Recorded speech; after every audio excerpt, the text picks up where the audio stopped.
Memoirs of Sherlock Holmes by Sir Arthur Conan Doyle. Adventure 2, The Yellow Face. In publishing these short sketches based upon the numerous cases in which my companions' singular gifts have made us the listeners to, and eventually the actors in, some strange drama, it is only natural that I should dwell rather upon his successes than upon his failures, and this not so much for the sake of his reputation, for indeed it was when he was at his wits' end that his energy and his versatility were most admirable, but because where he failed it happened too often that no one else succeeded, and that the tale was left forever without a conclusion.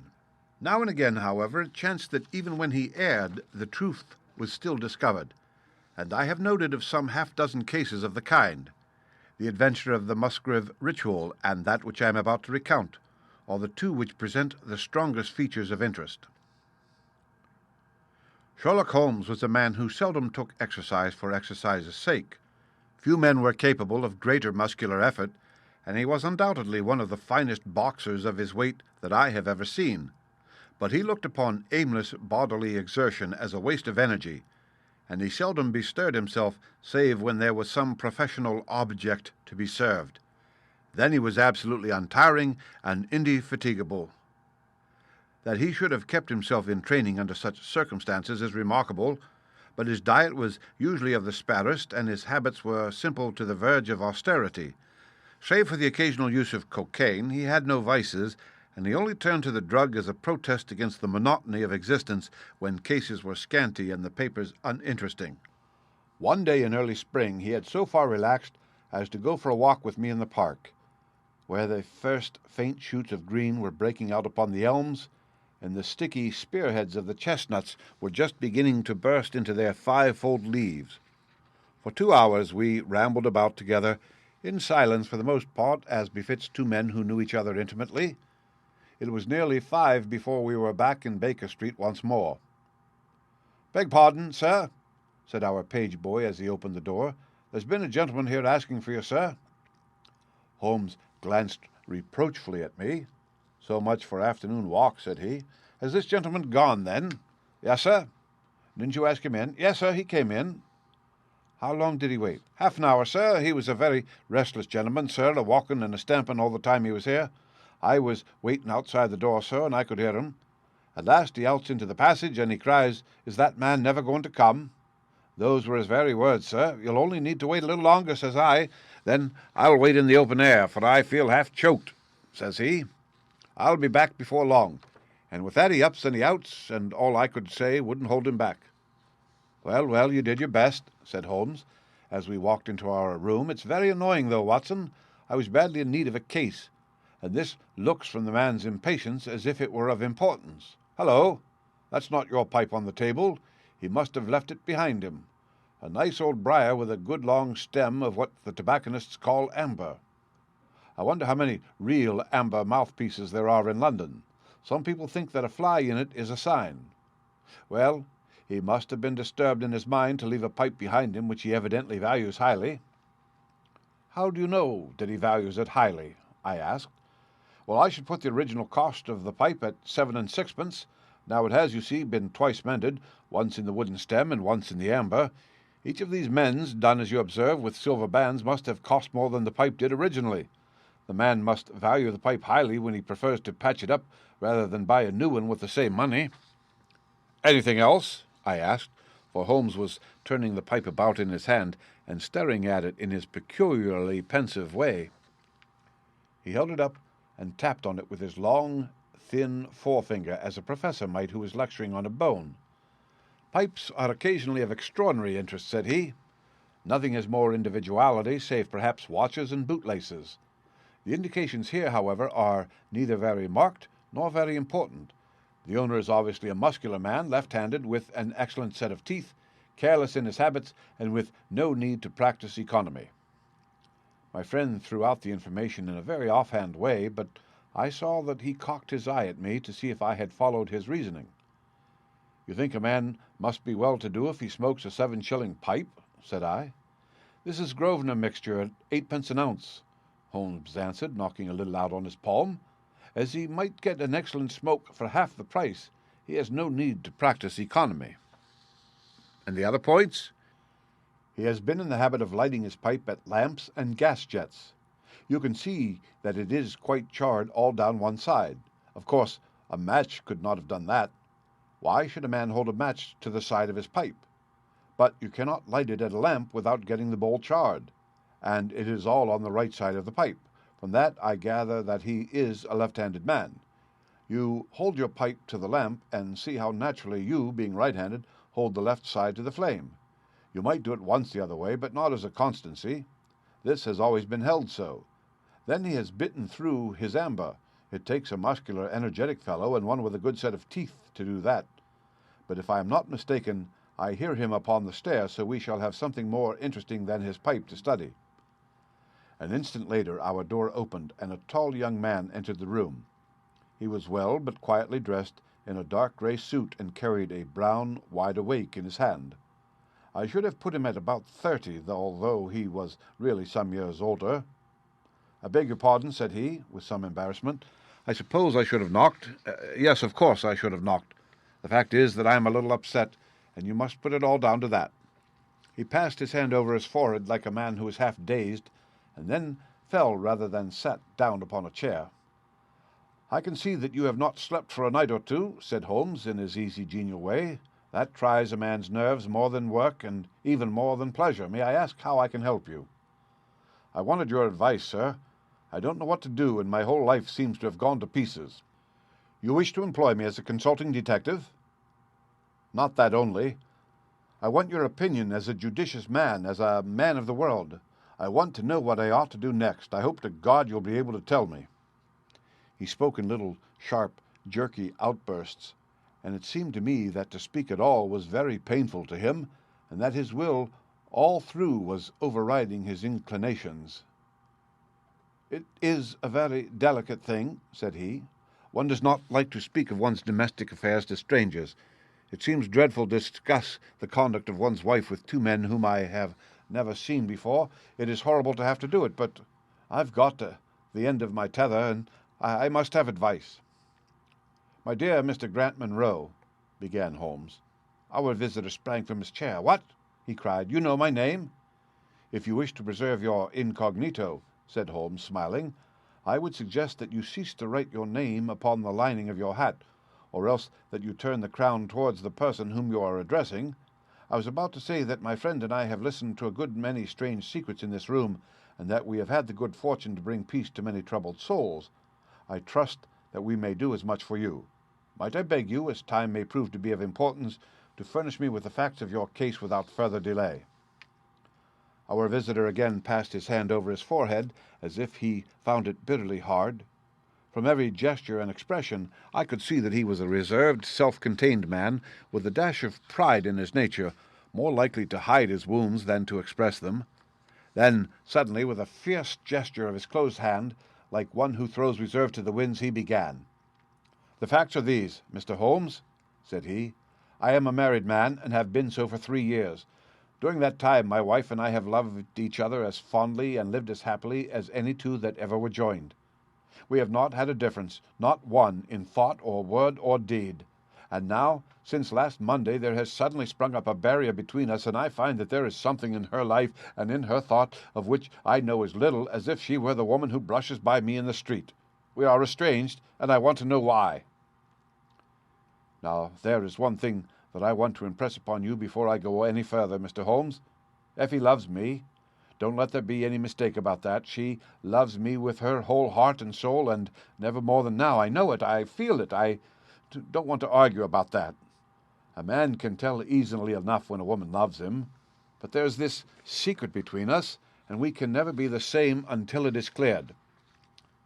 "Kindly let me have the facts, Mr. Munro," said Holmes with some impatience. "I'll tell you what I know about Effie's history. She was a widow when I met her first, although quite young, only 25. Her name then was Mrs. Hebron. She went out to America when she was young and lived in the town of Atlanta, where she married this Hebron, who was a lawyer with a good practice. They had one child, but the yellow fever broke out badly in the place, and both husband and child died of it. I have seen his death certificate. This sickened her of America, and she came back to live with a maiden aunt at Pinner in Middlesex. I may mention that her husband had left her comfortably off, and that she had a capital of about £4,500, which had been so well invested by him that it returned an average of 7%. She had only been 6 months at Pinner when I met her. We fell in love with each other, and we married a few weeks afterward. I am a hop merchant myself, and as I have an income of 700 or 800, we found ourselves comfortably off and took a nice £80 a year villa at Norbury. Our little place was very countrified, considering that it is so close to town. We had an inn and 2 houses a little above us, and a single cottage at the other side of the field which faces us, and except those there were no houses until you got halfway to the station. My business took me into town at certain seasons, but in summer I had less to do, and then in our country home my wife and I were just as happy as could be wished. I tell you that there never was a shadow between us until this accursed affair began. There's one thing I ought to tell you before I go further. When we married, my wife made all her property over to me, rather against my will, for I saw how awkward it would be if my business affairs went wrong. However, she would have it so, and it was done. Well, about 6 weeks ago she came to me.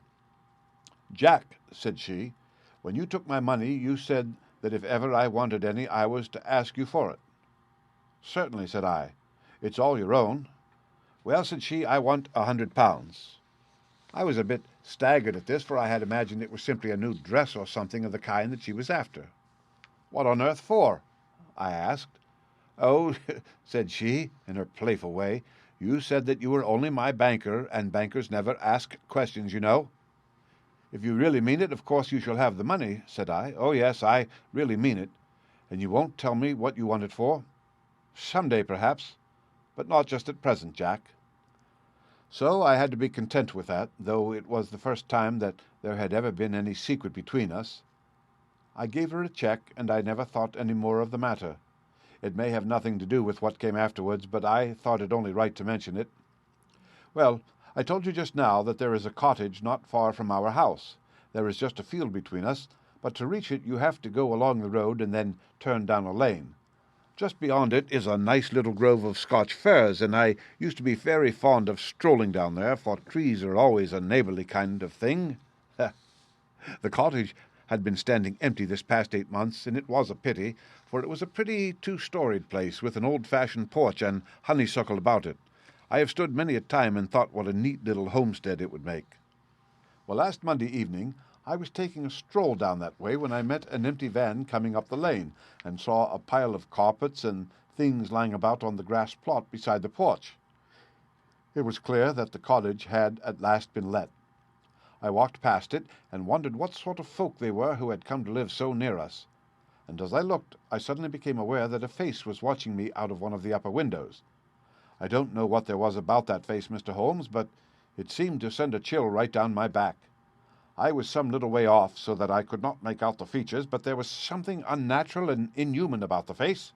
That was the impression that I had, and I moved quickly forward to get a nearer view of the person who was watching me.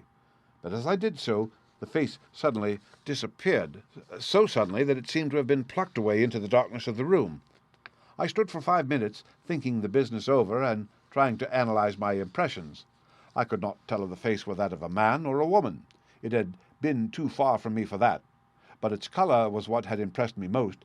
It was of a livid, chalky white, and with something set and rigid about it which was shockingly unnatural. So disturbed was I that I determined to see a little more of the new inmates of the cottage. I approached and knocked at the door, which was instantly opened by a tall, gaunt woman with a harsh, forbidding face. "What may you be wanting?" she asked in a northern accent.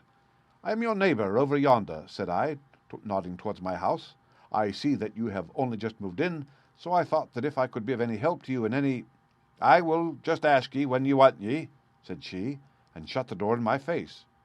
Annoyed at the churlish rebuff, I turned my back and walked home. All evening, though I tried to think of other things, my mind would still turn to the apparition at the window and the rudeness of the woman. I determined to say nothing about the former to my wife, for she is a nervous, highly strung woman, and I had no wish that she should share the unpleasant impression which had been produced upon myself. I remarked to her, however, before I fell asleep, that the cottage was now occupied, to which she returned no reply. I am usually an extremely sound sleeper.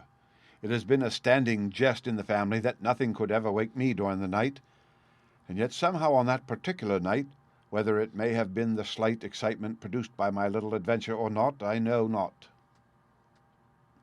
But I slept much more lightly than usual.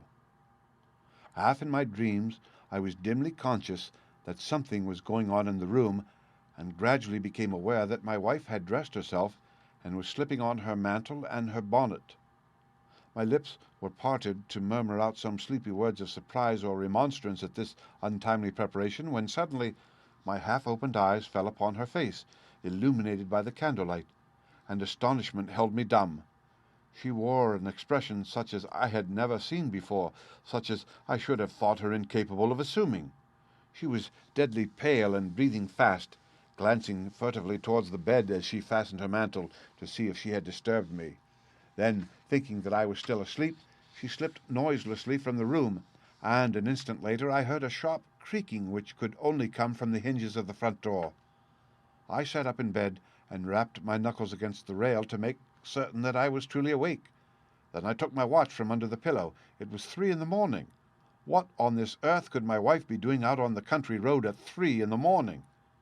I had sat for about 20 minutes, turning the thing over in my mind and trying to find some possible explanation. The more I thought, the more extraordinary and inexplicable did it appear. I was still puzzling over it when I heard the door gently close again, and her footsteps coming up the stairs. "Where in the world have you been, Effie?" I asked as she entered.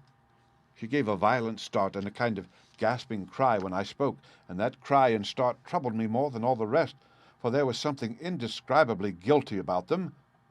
My wife had always been a woman of frank, open nature, and it gave me a chill to see her slinking into her own room and crying out and wincing when her own husband spoke to her. "You awake, Jack?" she cried with a nervous laugh. "Why, I thought that nothing could awaken you." "Where have you been?" I asked more sternly.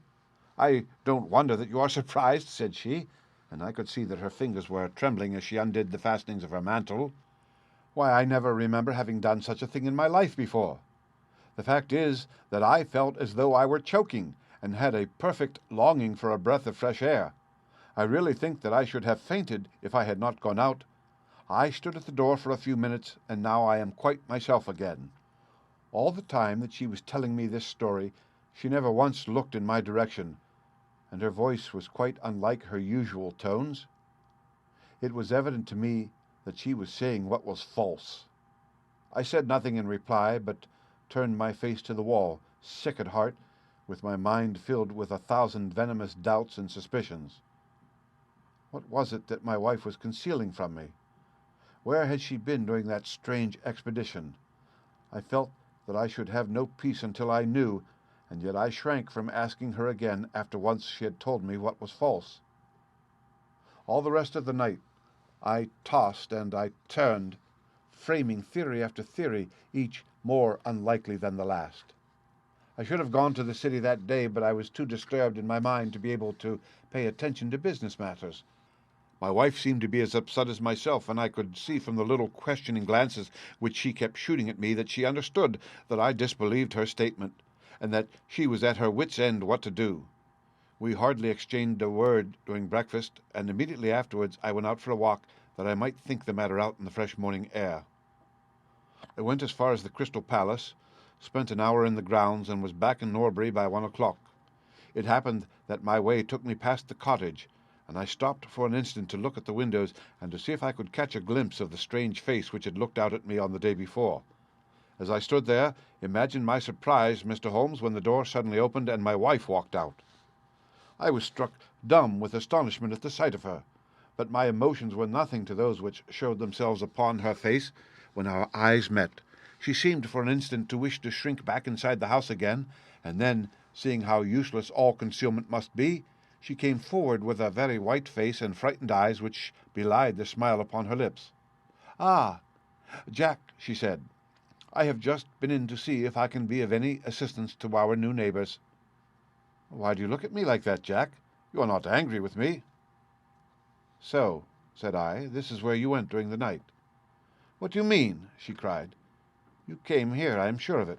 Who are these people that you should visit them at such an hour? I have not been here before." "How can you tell me what you know is false?" I cried. "Your very voice changes as you speak. When have I ever had a secret from you? I shall enter that cottage, and I shall probe the matter to the bottom." "No, no, Jack, for God's sake!" she gasped in uncontrollable emotion. Then, as I approached the door, she seized my sleeve and pulled me back with convulsive strength. "I implore you not to do this, Jack," she cried. "I swear that I will tell you everything some day, but nothing but misery can come of it if you enter that cottage." Then, as I tried to shake her off, she clung to me in a frenzy of entreaty. "Trust me, Jack," she cried. "Trust me only this once. You will never have cause to regret it.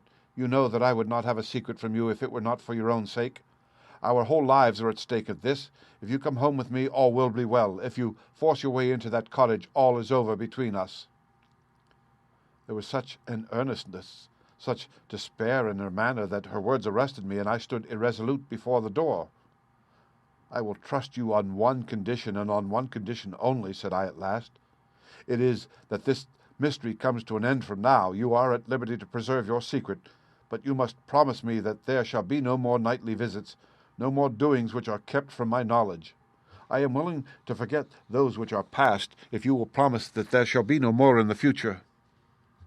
"I was sure that you would trust me," she cried with a great sigh of relief. "It shall be just as you wish. Come away, oh, come away to the house." Still pulling at my sleeve, she led me away from the cottage. As we went, I glanced back, and there was that yellow, livid face watching us out of the upper window. What link could there be between that creature and my wife? Or how could the coarse, rough woman whom I had seen the day before be connected with her? It was a strange puzzle, and yet I knew that my mind could never know ease again until I had solved it. For 2 days after this I stayed at home, and my wife appeared to abide loyally by our engagement, for, as far as I know, she never stirred out of the house.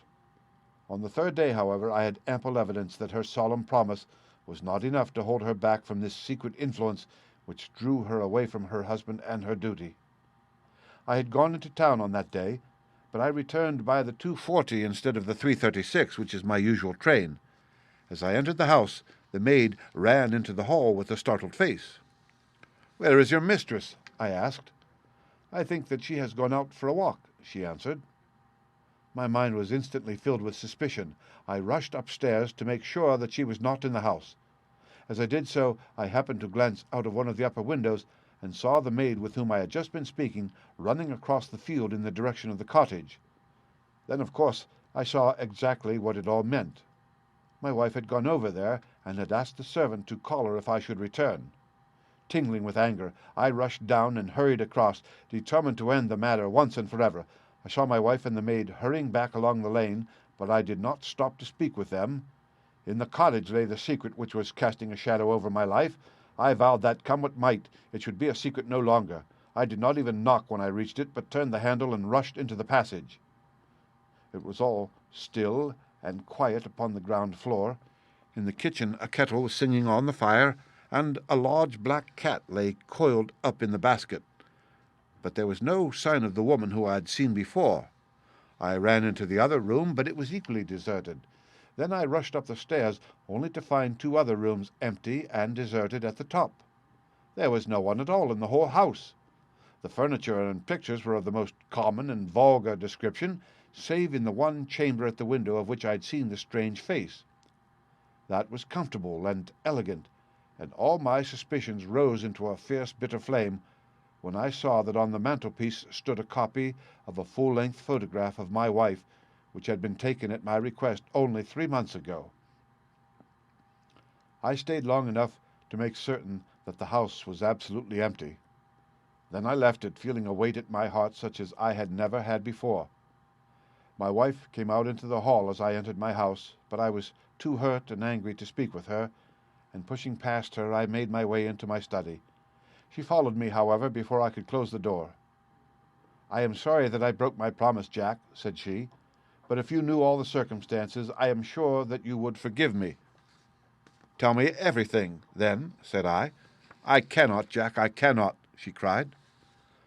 "Until you tell me who it is that has been living in that cottage, and who it is to whom you have given that photograph, there can never be any confidence between us," said I, and breaking away from her I left the house. That was yesterday, Mr. Holmes, and I have not seen her since, nor do I know anything more about this strange business. It is the first shadow that has come between us, and it has so shaken me that I do not know what I should do for the best. Suddenly, this morning, it occurred to me that you were the man to advise me, so I have hurried to you now, and I place myself unreservedly in your hands. If there is any point which I have not made clear, pray question me about it. But above all, tell me quickly what I am to do, for this misery is more than I can bear. Holmes and I had listened with the utmost interest to this extraordinary statement, which had been delivered in the jerky, broken fashion of a man who was under the influence of extreme emotions. My companion sat silent for some time with his chin upon his hand, lost in thought. "Tell me," said he at last, "could you swear that this was a man's face which you saw at the window?" "Each time that I saw it I was some distance away from it, so that it is impossible for me to say." "You appear, however, to have been disagreeably impressed by it." "It seemed to be of an unnatural color, and to have a strange rigidity about the features. When I approached, it vanished with a jerk." "How long is it since your wife asked you for £100? "Nearly 2 months." "Have you ever seen a photograph of her first husband?"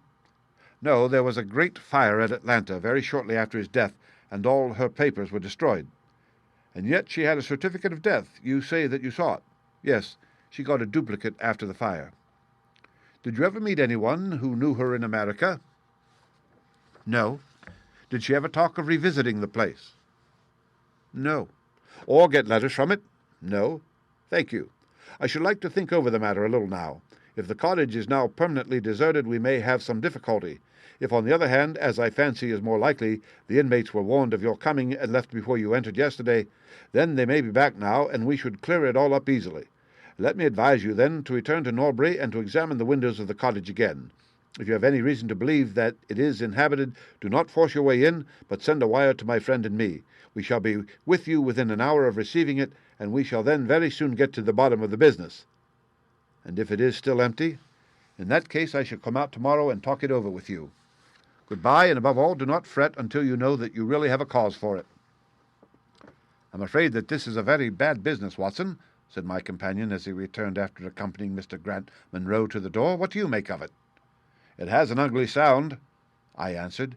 "Yes, there's blackmail in it, or I am much mistaken." "And who is the blackmailer?" "Well, it must be the creature who lives in the only comfortable room in the place and has her photograph above his fireplace. Upon my word, Watson, there is something very attractive about that livid face at the window, and I would not have missed the case for worlds." "You have a theory?" "Yes, a provisional one, but I shall be surprised if it does not turn out to be correct. This woman's first husband is in that cottage." "Why do you think so?" "How else can we explain her frenzied anxiety that a second one should not enter it? The facts, as I read them, are something like this. This woman was married in America. Her husband developed some hateful qualities, or shall we say that he contracted some loathsome disease and became a leper or an imbecile. She flies from him at last, returns to England, changes her name, and starts her life, as she thinks, afresh. She has married 3 years and believes that her position is quite secure, having shown her husband the death certificate of some man whose name she has assumed, when suddenly her whereabouts is discovered by her first husband, or we may suppose by some unscrupulous woman who has attached herself to the invalid. They write to the wife and threaten to come and expose her. She asks for £100 and endeavours to buy them off. They come in spite of it, and when the husband mentions casually to his wife that there are newcomers in the cottage, she knows in some way that they are her pursuers. She waits until her husband is asleep, and then she rushes down to endeavour to persuade them to leave her in peace. Having no success, she goes again next morning, and her husband meets her, as he has told us, as she comes out. She promises him then not to go there again, but 2 days afterwards the hope of getting rid of those dreadful neighbours was too strong for her, and she made another attempt, taking down with her the photograph which had probably been demanded from her. In the midst of this interview, the maid rushed in to say that the master had come home, on which the wife, knowing that he would come straight down to the cottage, hurried the inmates out at the back door into the grove of fir trees, probably, which was mentioned as standing near. In this way he found the place deserted. I shall be very much surprised, however, if it is still so when he reconnoitres it this evening. What do you think of my theory?" "It is all surmise, but at least it covers all the facts. When new facts come to our knowledge which cannot be covered by it, it will be time enough to reconsider it. We can do nothing more until we have a message from our friend at Norbury." But we had not a very long time to wait for that. It came just as we had finished our tea. "The cottage is still tenanted," it said. "Have seen the face again at the window. We'll meet the 7 o'clock train, and will take no steps until you arrive." He was waiting on the platform when we stepped out, and we could see in the light of the station lamps that he was very pale and quivering with agitation. "They are still there, Mr. Holmes," said he, laying his hand upon my friend's sleeve. "I saw lights in the cottage as I came down. We shall settle it now once and for all." "What is your plan, then?" asked Holmes, as he walked down the dark tree-lined road. "I am going to force my way in and see for myself who is in the house. I wish you both to be there as witnesses." "You are quite determined to do this, in spite of your wife's warning that it is better that you should not solve the mystery?" "Yes, I am determined." "Well, I think that you are in the right. Any truth is better than indefinite doubt. We had better go up at once. Of course, legally we are putting ourselves hopelessly in the wrong, but I think that it is worth it." It was a very dark night, and a thin rain began to fall as we turned from the high road into a narrow lane, deeply rutted, with hedges on either side. Mr. Grant Munro pushed impatiently forward, however, and we stumbled after him as best we could. "There are the lights of my house," he murmured, pointing to a glimmer among the trees, "and here is the cottage which I am going to enter." We turned a corner in the lane as he spoke, and there was the building close behind us. A yellow bar falling across the black foreground showed that the door was not quite closed, and one window in the upper story was brightly illuminated. As we looked, we saw a dark blur moving across the blind. "There is that creature," cried Grant Munro. "You can see for yourselves that someone is there. Now follow me, and we shall soon know all." We approached the door, but suddenly a woman appeared out of the shadow and stood in the golden track of the lamplight. I could not see her face in the darkness, but her arms were thrown out in an attitude of entreaty. "For God's sake, don't, Jack," she cried. "I had a presentiment that you would come this evening. Think better of it, dear. Trust me again, and you will never have cause to regret it." "I have trusted you too long, Effie," he cried sternly. "Leave go of me. I must pass you. My friends and I are going to settle this matter once and forever." He pushed her to one side, and we followed closely after him. As he threw the door open, an old woman ran out in front of him and tried to bar his passage, but he thrust her back, and an instant afterwards we were all upon the stairs. Grant Munro rushed into the lighted room at the top, and we entered at his heels. It was a cosy, well-furnished apartment, with 2 candles burning upon the table, and 2 upon the mantelpiece. In the corner, stooping over a desk, there sat what appeared to be a little girl. Her face was turned away as we entered, but we could see that she was dressed in a red frock, and that she had long white gloves on. As she whisked round to us, I gave a cry of surprise and horror. The face which she turned towards us was of the strangest livid tint, and the features were absolutely devoid of any expression. An instant later the mystery was explained. Holmes, with a laugh, passed his hand behind the child's ears. A mask peeled off from her countenance, and there was a little coal-black negress, with all her white teeth flashing in amusement at our amazed faces.